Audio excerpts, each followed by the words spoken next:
Hey, friends, we have a great episode coming up today. But before we get there, I have a very quick request for you. So we're coming to the end of this season of Mission Forward, and we need to know if this show is resonating with you. As you probably imagine, we put a ton of our hearts and our minds and our energy into producing the show, and we want it to be the best it can. So if you can take 2 minutes and head over to missionforward.us, you'll see a link right at the top to take our survey. I would so appreciate it. Thanks so much, and here's the show.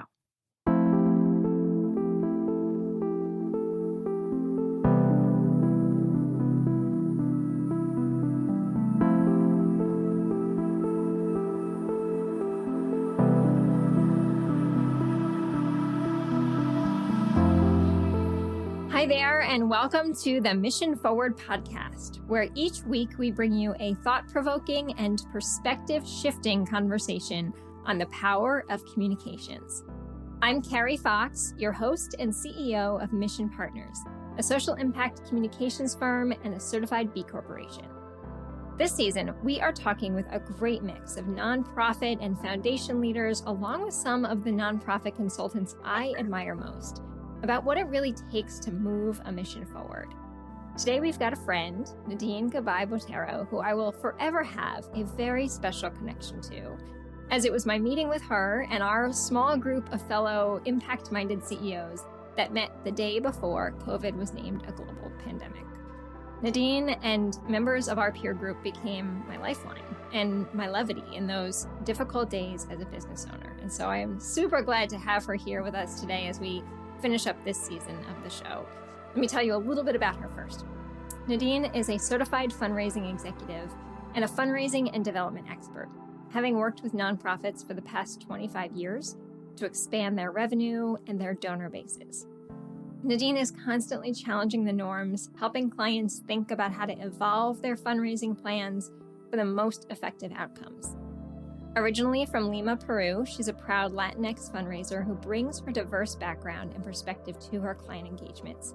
And I have gotten to see the incredible impact of her work firsthand on some of our shared assignments.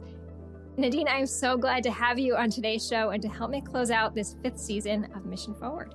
I'm so excited to be here. Thanks for asking me. For sure. So you might know, if you've had a chance to listen to some others, that I always start with a big open-ended question about how you got to do what you do, this super cool job and company that you lead today called Focus Fundraising. So tell me a little bit about how this life journey brought you to start Focus Fundraising. Sure. Well, I've been in business for 12 years as a consultant. And the honest truth is that I had young kids, and I feel like for a long time, it was sort of this thing that as women, we were trying to sort of not hide it, but that was sort of on background. What you were was this professional doing great things. But the honest truth is I was trying to do both, and I wanted to do both as well as possible. And I wanted more flexibility. So I said, I'm going to try to have my own time and my own hours. And that's why I did this. And I did it. I sort of scaled up. And as my kids grew, I scaled up even more. And it became, I realized that I was sort of an entrepreneur at heart and almost didn't know it because I'd been working in nonprofits. But there was, I love supporting nonprofits, but I also love marketing. I also love communications. And I love having this thing that I can make into whatever is possible. So that's really how I entered into it. And my hope and my belief is that now we as women are allowed to be much more open with the fact that we are balancing. And in fact, this sort of push for that balanced work life now with COVID, I see it and I applaud it because I think it's exciting to be able to be sort of full women, full professionals, full whatever you want in your life. My friend, Polina Pinchevsky, she has dubbed this term called founding mothers, the idea that we are both moms and founders of businesses, and what the interesting lens is when we bring both of those things to work with us. Absolutely. I feel fortunate that I was sort of forced into this place because if I hadn't been, I don't think I would have sort of given birth to this business that I've been so incredibly lucky to lead. So 12 years, you were through your first decade, you have a teenager of a business.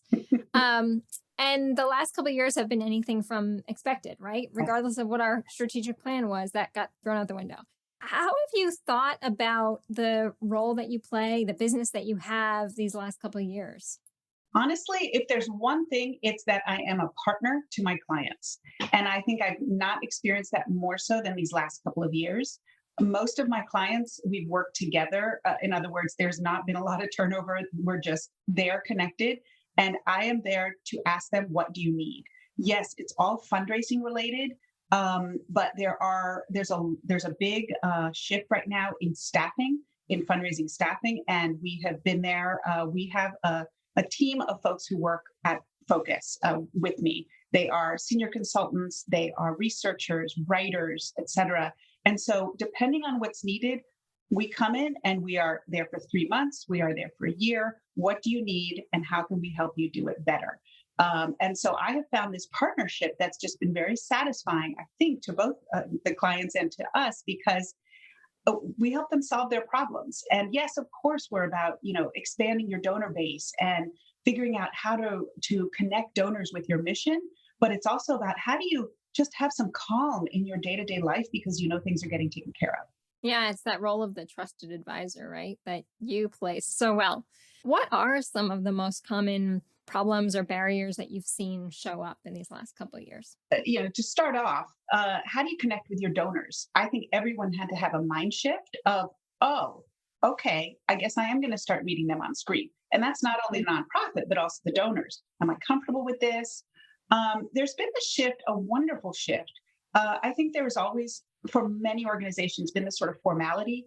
Oh, you are my donor. I have this, absolute, I'm gonna present my best face only at all times. And while we want to do that, there's just reality kind of pushed its way in. So I have seen just these conversations with donors, with funders that are much more real. They're much more emotional in a good way. And so these connections are forged much more quickly because you've just been very honest about either the challenges you're dealing with, the opportunities that are there if you can just, spend some time and you had the funds to do them. And also just meeting the things that come right in front of you. There is no stopping it. And that is the case for COVID, but it was also the case for the sort of racial reckoning that happened in 2020.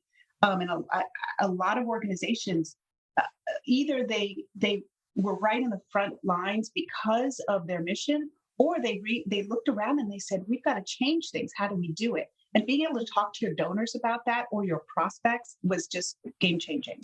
I've been thinking a lot about innovation and where innovation comes from and how much of innovation comes out of moments of crisis, right? When you're pushed back against a wall and you need to figure out where you're going to go from there, that often something really interesting will emerge.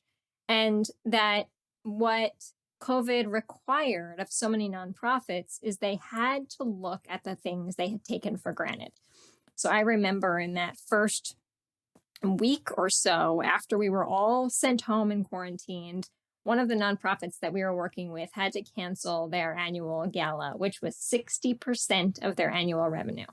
And it was gone. It wasn't going to come through. And so they then had to figure out how they were going to do it. And they realized that if they just went back to basics and did some one-on-one phone calls and Zoom conversations and checked in with people, put actually their mission aside and just checked in with their donors, that was going to be the more important piece than having the income come in. And ultimately, the income came in and actually came in at an even greater extent because they didn't have the expenses associated with that gala. But it was that mind shift you talk about, right? That they would have never gotten there if they didn't have to get there. That's right. Absolutely agree. And I saw that both regarding events, but also the program needs that just popped up. We have to help this community. If it's a food bank, we now have hundreds additional people to serve. How can we do that? And so it's always, what is that service that you're providing and how do you show that that is the most vital thing at this time? And at the time it was, a lot of times as sort of fundraisers, marketers, we're trying to figure out how do you present that in such a light? We didn't have to do that because in this moment there it was very real. It was a matter of communicating it and telling folks however you had to, whether it was increasing your distribution of your newsletter or getting on the phone or having your board make calls. Some of those things were not their comfort zone, but they had to do it because they had to communicate that need. So I just shared that little story with you, and I know you are full of stories. I would love to hear some that have stuck with you about those early lessons that maybe folks learned about their fundraising approaches or their communications that have stuck with you. I'm thinking of a few different ways. One of them, I was thinking of an organization I work with that had been required since 2019 to do these updates. They're sort of impact reports with very specific information that they needed to share to their funders. And what we realized, certainly around end of 2020, is that this is a vehicle to tell stories. And while on the one hand, you can be checking off boxes to share data, those stories were what was really going to resonate. And with the limits in staffing, and I'm going to get back to that because honestly, it's the most important thing right now in fundraising. But with limits, you have to sort of take one tool and use it in as many ways as possible. So there comes a doubling down on storytelling, which means you have to gather the story. First, let's take a step back. Who are the writers? Who's writing for you? And is that a person who understands this kind of writing? And then how are you taking that story? Are you doing two pieces, a long form, a short form? How are you sharing it on social media in all the different ways?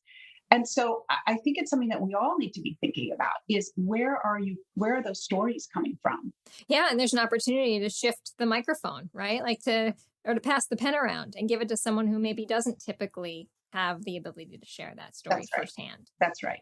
Staffing feels like we need to talk about that because what I keep feeling, and I'm curious how you feel it, because I think you feel it closer, is we'll get on the phone with a potential client or a current client, and it is like pants on fire. Everything is urgent, but there's no one to do what needs to get done. And so they just have to figure it out. And things end up all across the board getting done not as well as they really should, right? Because they're running after so many things.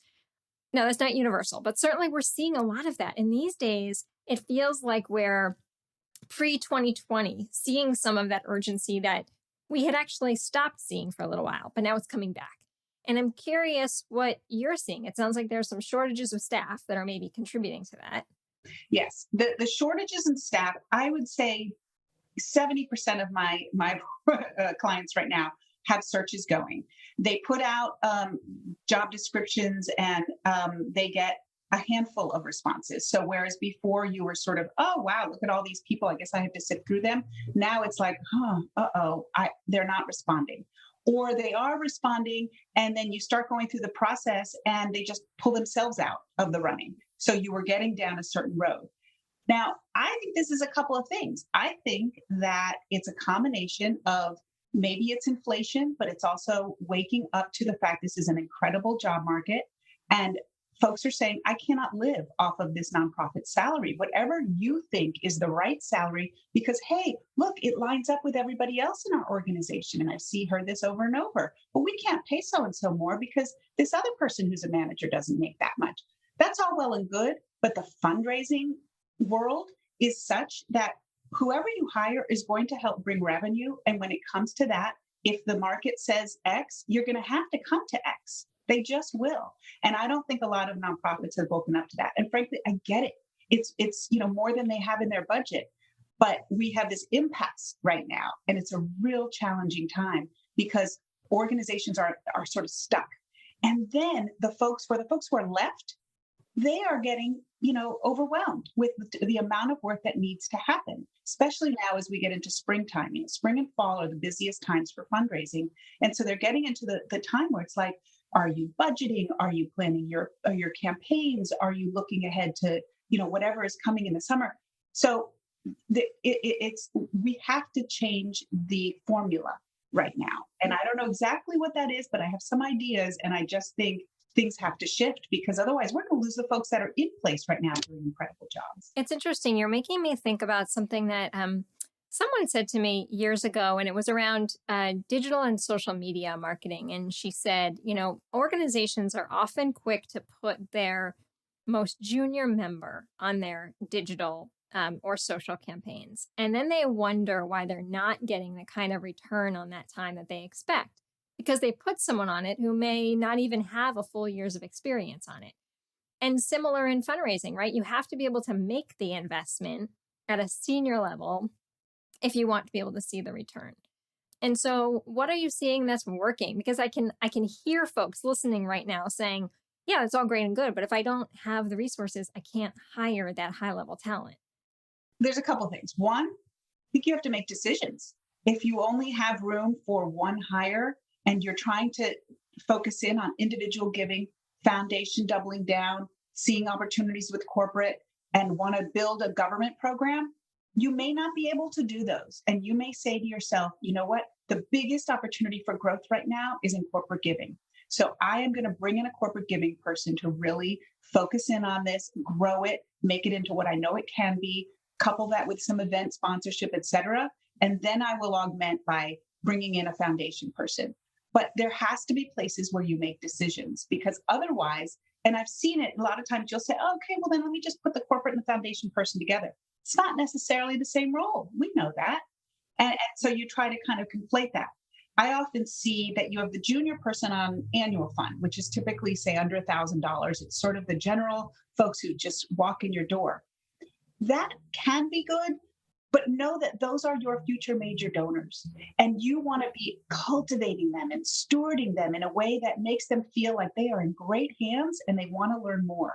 So, there's opportunities, and there must always be opportunities for young professionals to grow. But I think we need to balance that, recognizing that some of these roles that seem less significant still have to get the attention of, somebody with heft, so that the donors feel valued.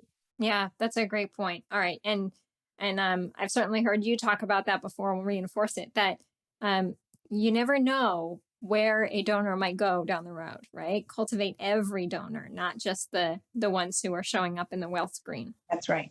Absolutely. Yes. You've talked about capacity. You've talked about staffing.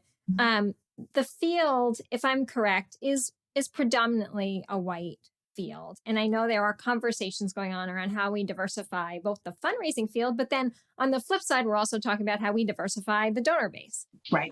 So tell me what you're seeing from your perspective. What's working? What's exciting to you about the future of this field?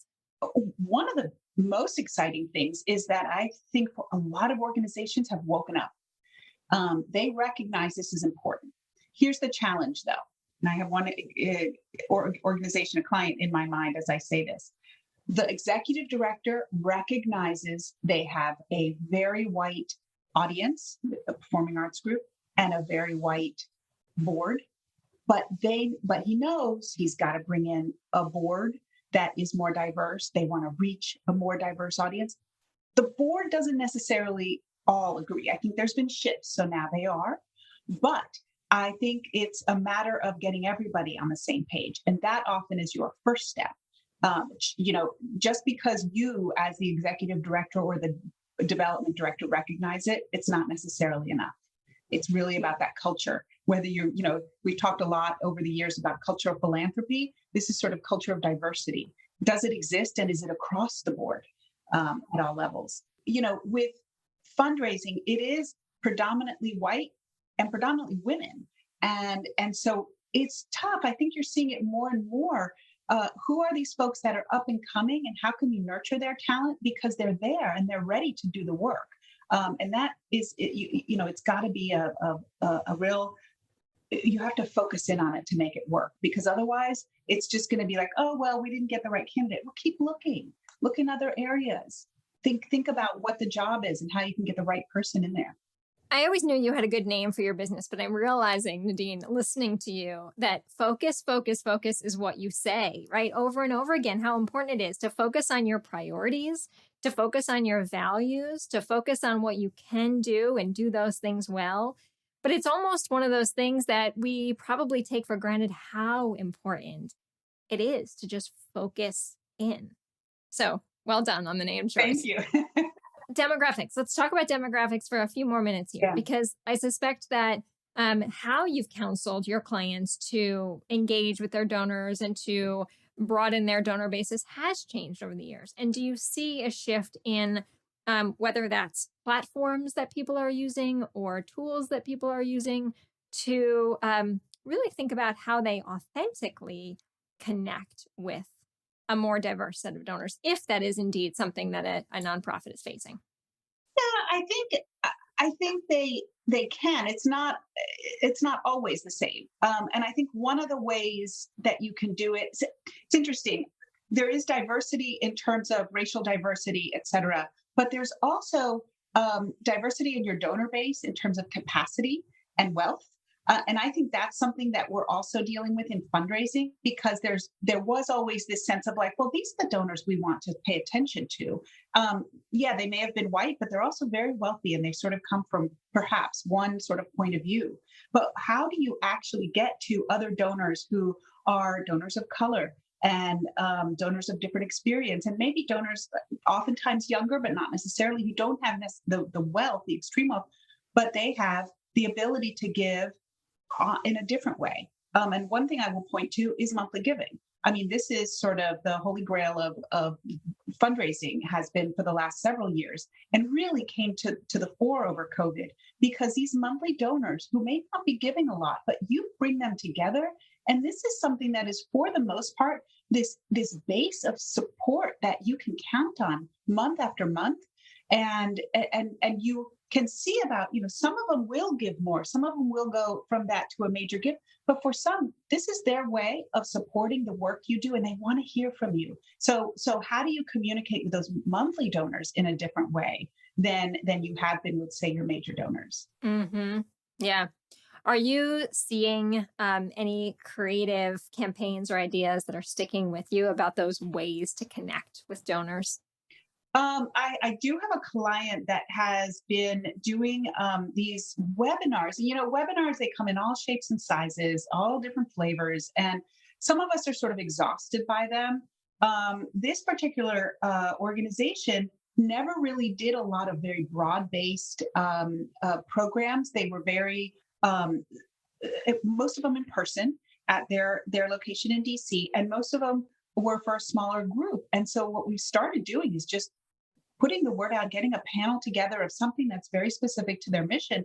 I kid you not, they had over 1,000 RSVPs at their last webinar. I think they ended up with about 400 attending, but that was incredible. And that was a first, and really just goes to show how broadly they can reach. Now, this was a free webinar, but then what you can do is sort of take that and say, okay, I now have a self-selected group who is saying, hey, I want to be included here. So it gave them a lot of data to be able to draw from. And then how can we do more of these? So, I think that's an example of where you can just, open the gates. The cost is the same.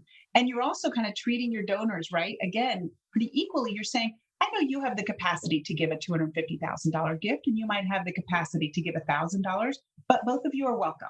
And I want your input, regardless of what your capacity is. Yeah, I like that a lot. It's like throwing out the idea of the VIP room and instead saying all are welcome here. Let's, join in. We all share a love of this mission. Let's all come in and join in on it. That's right. Absolutely. Yeah. Yeah. Mm-hmm. We are coming to the end. So I've got maybe one or two last questions for you. And the first one is, so here we are, April 2022. We're looking ahead. We're in a midterm election year. We're still months away from end of year giving, but I certainly know folks are starting to put their focus on, what that's going to be. I won't ask you to really read the future here. I definitely won't ask you to do that, but forecast for me. What are you feeling and seeing and hearing about the state of philanthropy, the state of fundraising in this 2022 year?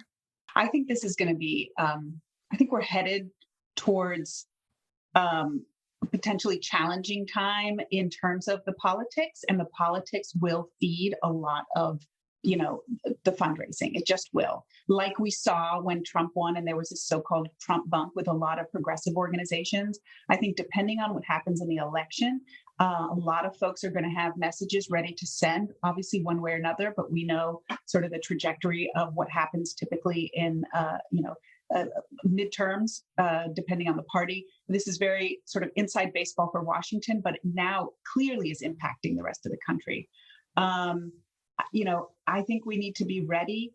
I hate to say it, but a little bit of gloves on and a little bit of like the real deal. This is what's happening. This is what's needed, and a definition of what funding will go for.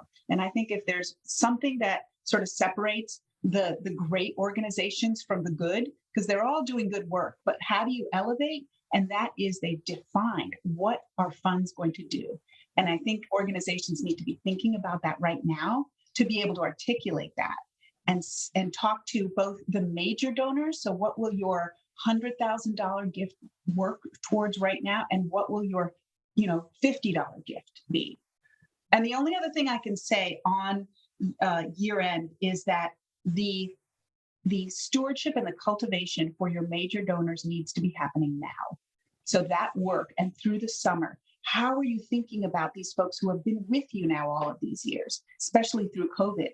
Are they starting to sort of drift away to another side? How are you pulling them back in and keeping them in your family? Because that's really what this is. Your major donors, just like how you kept connected with your family more than anybody throughout COVID, that's what the major donors have been. They have been family to you, and they've said, oh, how is this organization going to do next year? I got to make a bigger gift.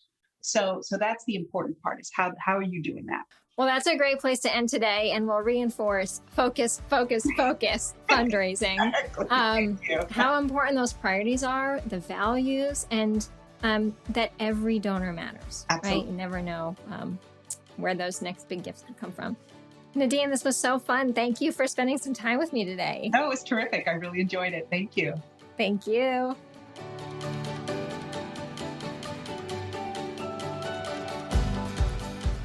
And that brings us to the end of Season 5 of the Mission Forward podcast.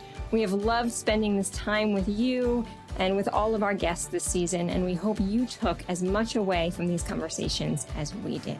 If you haven't already done so, please head over to missionforward.us to take the season-ending survey and tell us what you thought of these shows.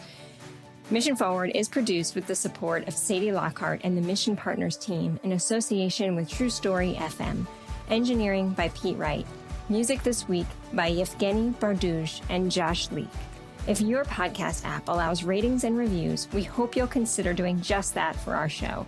But the best thing you can do to support Mission Forward is simply to share the show with a friend or colleague. Thanks for your support.